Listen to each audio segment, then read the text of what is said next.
Quando o cidadão confia no Estado, não tem esse conflito de o Estado está sabendo muita coisa sobre mim, isso está violando a minha liberdade individual, minha liberdade de expressão, minha liberdade de dados, etc. Quando o cidadão desconfia do Estado, quanto mais dado o Estado tem, mais você acha que a sua privacidade está sendo violada. Sem dúvida. E no Brasil esse é o grande dilema. O brasileiro não confia no Estado, né? Porque o Estado só aparece para taxar a gente, claro. não é para prestar bom serviço. Claro. Então, tem uma questão importante, como ganhar, que é a sua pergunta número 1, a confiança no Estado e nas instituições, com esse poder de verificação, para o indivíduo não achar que cada vez mais o Estado está bisbilhotando na vida do cidadão. Eu diria que tem o elemento confiar no Estado, mas tem o elemento confiar em qualquer outra parte. Acho que esse é maior em relação ao público, mas é igualmente perigoso em relação a qualquer empresa privada. Polêmicas à parte, quanto maior a empresa, quanto mais dados ela tem a nosso respeito, mais temerosa a gente está, né? Mas, na nossa visão, isso se resolve quando a gente consegue criar uma infraestrutura de transparência do dado que coloca as camadas de gestão de consentimento ou de gestão de conhecimento do uso de dado, poder revogar, poder consentir, poder saber quem acessou o seu dado e por quê. Esse é um caminho que a gente tem que trilhar. Não dá para esperar para 2030, é uma pauta de 2025. Dentro do nosso portfólio e da nossa filosofia empresarial, a gente entende que nesta camada de transparência de uso do dado está o segredo para a gente conseguir construir uma sociedade onde a gente pode confiar. Porque aí eu vou saber que uma autoridade policial acessou o meu cadastro, eu tenho que ter direito de saber que ele acessou os meus dados. Eu não posso saber, por um relatório pago de alguma empresa que a gente faça qualquer subscription fee mensal, eu não posso saber por lá que o meu dado vazou na Deep Web. Não tem condição. Então, a gente precisa ter, essa infraestrutura precisa ser criada. A gente entende que o modelo que a gente está indo pela nova identidade nos ajuda a criar parte desse ferramental, mas toda essa camada de gestão de consentimento e transparência do dado dentro do poder do cidadão tem que ser criada. Quando isso for criado, quando a gente começar a perceber consulta após consulta, quem acessou meu dado, por que acessou, se há um interesse legítimo, isso está protegido por lei, já tem o guarda-chuva da LGPD, né? Eu consigo ter poder sobre consentir, revogar ou conhecer o porquê está sendo usado. Nessa hora, acho que a gente começa a ter mais confiança em qualquer empresa pública ou privada que tenha acesso aos nossos dados. Mas, de novo, o poder tem que estar na mão de quem é o dono do dado. Inclusive para ser remunerado por isso, se um dia se esse dado tiver algum valor econômico e se eventualmente se tiver justificativa ou consentimento para tal. Mas sem dúvida que do ponto de vista de criar relações de confiança, o que faz com que eu desconfie? O mau uso de algo. O que faz com que eu confie? O bom uso, a transparência, a confiança que eu tenho na plataforma, e isso é algo que a gente quer criar, quer contribuir para a sociedade brasileira quando a gente olha para esse mundo que é cada vez mais digital. A Vale vem se envolvendo cada vez mais com o ranking de competitividade lá do CLP, do Centro de Liderança Pública, né? E uma das questões fundamentais na competitividade dos estados é a questão de infraestrutura. Cada vez mais o Brasil perde competitividade por deficiência na sua infraestrutura e de um jeito gritante. Excesso de gasto, desperdício de dinheiro público, paralisação de obras. O que a questão da gestão de dados pode fazer para ajudar os estados a resolver esse grande gargalo, principalmente da competitividade brasileira, que são os investimentos em infraestrutura?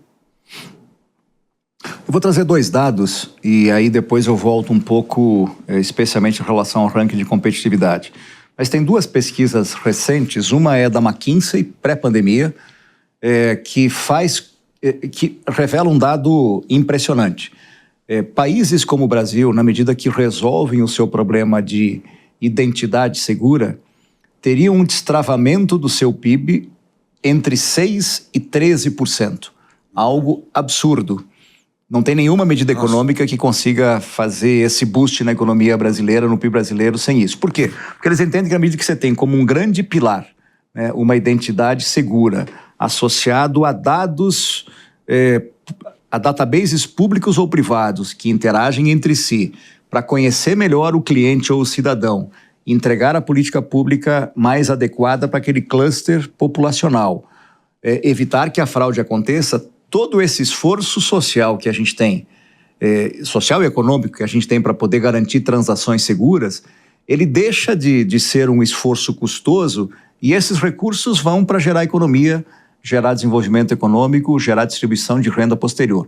Então, a eficiência do Estado passa muito por esse caminho de conhecer cada um de nós o que nós precisamos e, de fato, o que precisa ser prestado de um jeito muito mais eficiente. Então, todos os países que a gente olhou mundo afora têm essa característica.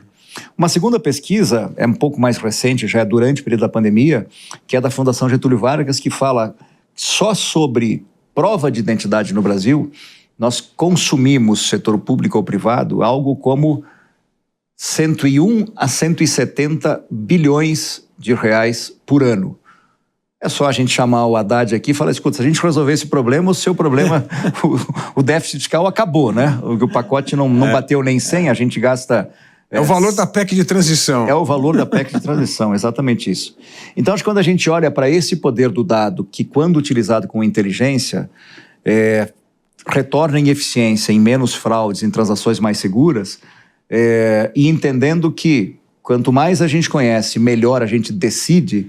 Então, é a tomada de decisão, não importa se você é um diretor de empresa, se você é um gerente, se você é um gestor público, tomada de decisão baseada em dados, em evidências, são as melhores decisões. Uhum. Você pode errar uma primeira, seu modelo de dados melhora, você toma uma decisão melhor depois, mas é infinitamente muito melhor do que tomar uma decisão por intuição. Então, isso foi, inclusive, o que nos aproximou muito, né, do CLP, na medida que a gente tem esse mesmo fundamento nos valores. Quanto melhor a gente toma decisões, né, mais a gente consegue transformar a sociedade que a gente vive e fazer um Brasil melhor. E só é possível tomar melhores decisões quando a gente consegue interpretar bem os dados. Então, a gente se aproximou muito, né, não só do CLP, como também do ranking de competitividade promovido pelo CLP junto aos estados, onde você tem uma série de indicadores que você começa a se capacitar para poder melhorar a sua musculatura de ser um estado mais eficiente, né? Lembra sempre que a presença do Estado tem que ser do tamanho ideal, nem de mais, nem de menos, mas tem que deixar a economia fluir. E quando ele consegue se centrar no regulatório, na determinação das políticas, e essas são as boas políticas, porque ele tomou essas decisões baseado no conhecimento da sua população, da sua base de carência, de necessidades, do grupo que ele precisa atender, então essas políticas tendem a ser cada vez melhores.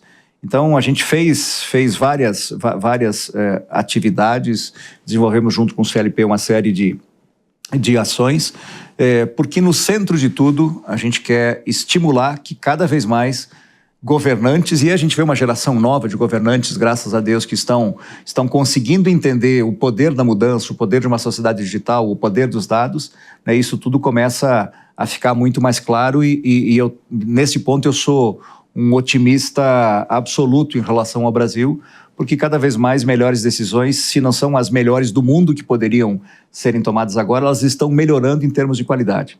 Então isso nos dá bastante orgulho, inclusive, de estar participando do ranking de competitividade e nessa parceria com o CLP, com o qual a gente criou, inclusive, uma plataforma para poder inspirar os estados ou os municípios a buscar benchmarks nacionais ou internacionais, porque no fim do dia a gente tem um planeta que aprende, um país aprende com o outro, a gente olha para as sociedades que mais evoluíram no mundo e a gente vê claramente que esse processo de digitalização, de redesenho das jornadas do serviço, das jornadas que o cidadão consome do privado ou do público, mas especialmente aquilo que o governo conseguiu criar em termos de políticas essenciais e infraestrutura essenciais para que essa sociedade opere com base em confiança.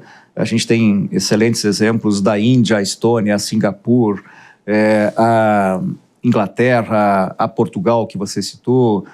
Enfim, temos uma enormidade de inspirações, mas a gente tem que botar o nosso plano em marcha. A gente precisa aqui fazer a diferença dentro do Brasil, para que daqui a uma década a gente fale, uau, o Brasil não é o primeiro no ranking em fraude, o Brasil é o primeiro no ranking em segurança, em transparência de uso do dado. Essas notícias boas que também estimulam a gente a seguir criando o melhor portfólio para que o Brasil se transforme e a gente faça a diferença na vida das pessoas.